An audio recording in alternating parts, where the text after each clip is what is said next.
Continuing our conversation with Jeremy Thompson, one of the UK's most experienced and acclaimed TV newsmen. I would actually take that to one of the world's most acclaimed. Thompson worked for all the major news broadcasters in the UK and reported on monumental events around the world. He retired from being a broadcaster in 2016, and his last story was the United States presidential elections that saw Donald Trump, the president, being named as the country's 45th president. He has also released his memoir, Breaking News, and autobiography. Jeremy, again, thanks so much for being with us. We're going to get to Donald Trump if I've got time, so I got to run through South Africa's history very quickly to get to Donald Trump. You were in Zambia. You were in Lusaka when President Nelson Mandela was released from Victor Verster prison. What a moment, because it was quite a surreal moment, wasn't it? Yeah, it was. I was sent there because that's where the ANC government in exile had been for many years. I mean, this was the stronghold. So I flew in there with a few other journalists to try and get their reaction to Mandela coming out of jail. And it was a very bizarre thing because they were almost so far out the loop they didn't get it. And the reaction was slightly muted. It was like they hadn't really realised it was happening. And there wasn't much telly there, so news came through quite slowly. And I have to say, we were a bit disappointed. You know, you've got a television camera and you're expecting people to be whooping in the streets and giving it large, and there wasn't much happening. In the end, I got together with a couple of other media people and we said, I think we better help them organise a party. So we actually laid on a party so that some of the ANC people could get stuck in and look like they really thought this was a big... Yeah, this is big. No, I think the penny was just slow to drop. They'd been there so long. They were, they were slightly removed from the reality of what was happening that day in South Africa. The veritas of the release, and I mean, you were sitting amongst members of the ANC who were to become the future leaders of the country, the ministers, the you name it. 4 years later, those khaki shirts or whatever had gone, and they're wearing smart suits, and I see them up on the Union buildings, part of the new Mandela government. I mean, extraordinary transition for them and for us and for everybody else and for the country in 4 years. Amazing. But it wasn't easy times. I mean, those years were the most difficult years in South Africa's history. And, I mean, you just happened to be in South Africa at the time of two of the biggest massacres that the country's ever seen. And perhaps you actually saw the truth of those massacres that many of us never, ever got to see. Yeah, in '92, we went down to Bishu, capital of Ciskei, one of the homelands at the time. ANC was determined to persuade Brigadier Bokoza, who was the leader of Ciskei, to, separate himself from the old white nationalist government and to stand with them as the sort of the newcomers, the people who were making the changes. And he was very resistant. He was still very loyal to the central government. The ANC mounted a huge march up the hill from King Williamstown, and it was a peaceful march, but Koza had threatened, to take action to stop it. We took that with a pinch of salt, but we got to the top of the hill with the marchers, and we sort of started to move over to the grass banks of the football stadium, and suddenly we saw these troops, Koza's troops from Ciskei Defence Force, coming down towards the fence, heavily armed, and we thought, we heard shots going off, and we're thinking, surely they've just got to be shooting over the heads of people and so on, but they weren't. And suddenly we found ourselves rolling down an embankment with people dead and alive, but barely alive, wounded, and, I mean, horrible scenes. There were two long fusillades, 28 people were killed, hundreds were injured. We ended up my cameraman carried on filming remarkably. We were sort of piled under bodies. We helped people out of there. The rounds kept coming. And it was one of those days that I think shocked South Africa generally, and was almost a turning point. On the back of it, Mandela threatened to leave the talks. The CODESA talks were going on. I mean, in fact, Mandela asked you personally. Yeah, the next day we went back down to the aftermath. He went to see the scene.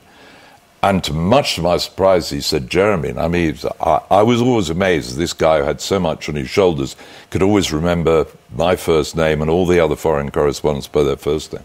He said, Jeremy, tell me what happened. You were here.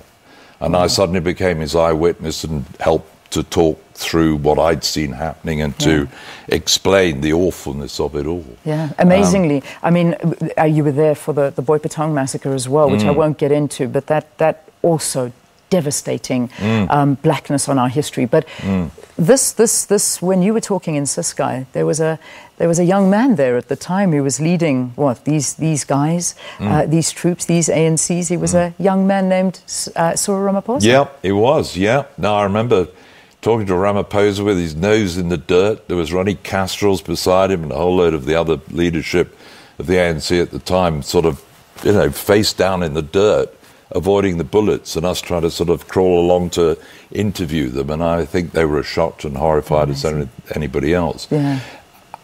It just reminded us once again of the enormity of the task, of the struggle that had gone on, and the extraordinary sacrifice of bringing change to this country. And our leaders that we look at today and we look up to. And I mean, this rise of... Well, I said people spilt blood to get democracy. There you go. I hate to see democracy being undermined. I mean, what do you make of what's happening in South Africa right now?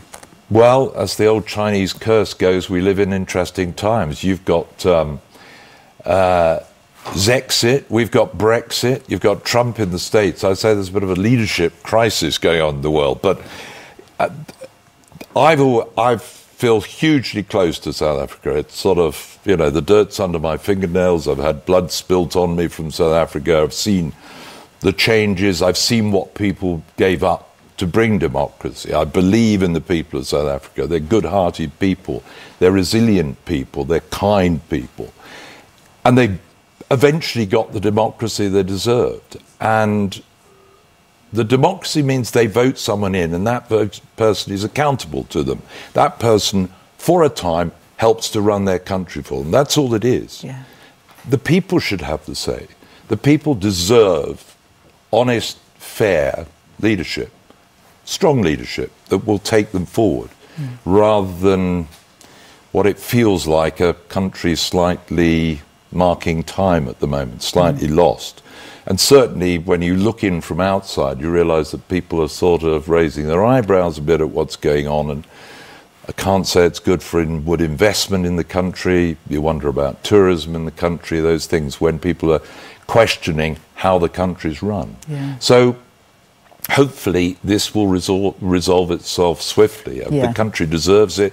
I think the people of this country deserve it. Certainly they deserve they proper democracy. Just on a closing note, because we're running into the news now, and you know what that's like. You ended your career on a very high note, and that's covering Donald Trump as the next president of the United States. Some would say it's a very low note. I thought it was an intriguing note. As a journalist, a high note for a country. Intriguing, a very intriguing note. I mean, that was a surprise, I'm sure, to everybody. But the way he views media and the way that the media has been criticised ever since then, I mean, that's something, again, that we need to get over, don't we? Yeah. No, I mean, the first time I met him, I managed to sort of ambush him, as we say in the TV business. You sort of get in the right position where he can't avoid you, and he wasn't very good at talking to the foreign media. And I managed to get a few words with him, and I said, if you become president, this is in the campaign leading up to the election, and I said, if you become president, what about the special relationship with Britain? He said, Sure, it'll be special. I own golf courses there. I thought, here we go. Do you want this man to be leading the free world? And I think the question is still there hanging out. But it was an intriguing year. And by the end, I started to realise that actually Hillary Clinton, who I'd seen on and off for 25 years, I was there, based in the States when Bill was president. She's a powerful and impressive woman, but she's not a good campaigner. Yeah. And I thought she lost that election as much as Trump won it. And Trump managed to put himself up as the champion of the downtrodden, particularly the white masses, the working class American man who feels they're getting a hard time. And somehow he pulled it off. And there was a bit of fake news helped him along the way. Indeed, it did. Listen, if you want to read the news about the last amazing, incredible years of this world. I think grab a copy of this book. The launch is happening in Hyde Park on Thursday. That's next Thursday. And through Cape Town. And you'll be at book fairs and you name it. You're going to be everywhere. Jeremy Thompson is back here in South Africa promoting this incredible book. It's called Breaking News, an autobiography. It is a brilliant read. And I personally can't put it down. So thank you, Jeremy, for your time. My pleasure. Thanks for having me on. We haven't even touched the surface, but that's just to intrigue viewers. So thanks again for being with us. Pleasure. All right, just a minute after 8 o'clock here on the programme.